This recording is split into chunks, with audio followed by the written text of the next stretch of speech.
La lottizzazione nei pressi della Scala dei Turchi fu illegittima, frutto di una serie di abusi e irregolarità progettuali. Il decorso del tempo ha cancellato gran parte delle imputazioni, ma non l'abuso d'ufficio.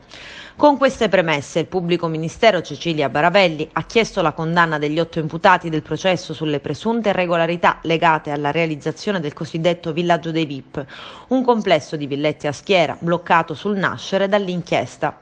Sul banco degli imputati siedono l'architetto Giuseppe Vella, 59 anni, funzionario del comune di Realmonte, Giuseppe Farrugia, 64 anni, ex sindaco di Realmonte, nonché progettista della lottizzazione Comaer, Cristoforo Giuseppe Sorrentino, 54 anni, tecnico dell'ufficio tecnico comunale di Realmonte, Daniele Manfredi, 57 anni, direttore dei lavori, Giovanni Farrugia, 61 anni, direttore dei lavori per le opere di urbanizzazione relative alla lottizzazione Comaer, Vincenzo Caruso, 62 anni, Agostino Friscia, 65, Calogero Carbone, 65 anni, dirigenti della soprintendenza.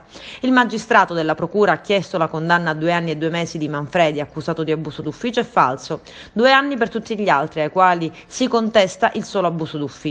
Chiesta anche la confisca delle opere edilizie sequestrate. I reati di lottizzazione abusiva e di deturpazione di bellezze naturali risalenti a partire dal 2008 sono prescritti. Resta in piedi solo l'abuso d'ufficio contestato a tutti gli imputati e la singola accusa di falso ipotizzata nei confronti del direttore dei lavori Daniele Manfredi, che avrebbe attestato falsamente in 2 perizie consegnate alla sovrintendenza che il progetto rispettava il limite della distanza di 150 metri dalla battigia. E questa è una delle principali accuse, oltre allo sforamento delle altezze dei fabbricati. I giudici della seconda sezione penale presieduta da Vilmam Angela Mazzara, dopo la requisitoria, hanno dato la parola agli avvocati di parte civile. Il tribunale ha poi fissato la successiva udienza al 30 giugno per le arringhe di alcuni difensori.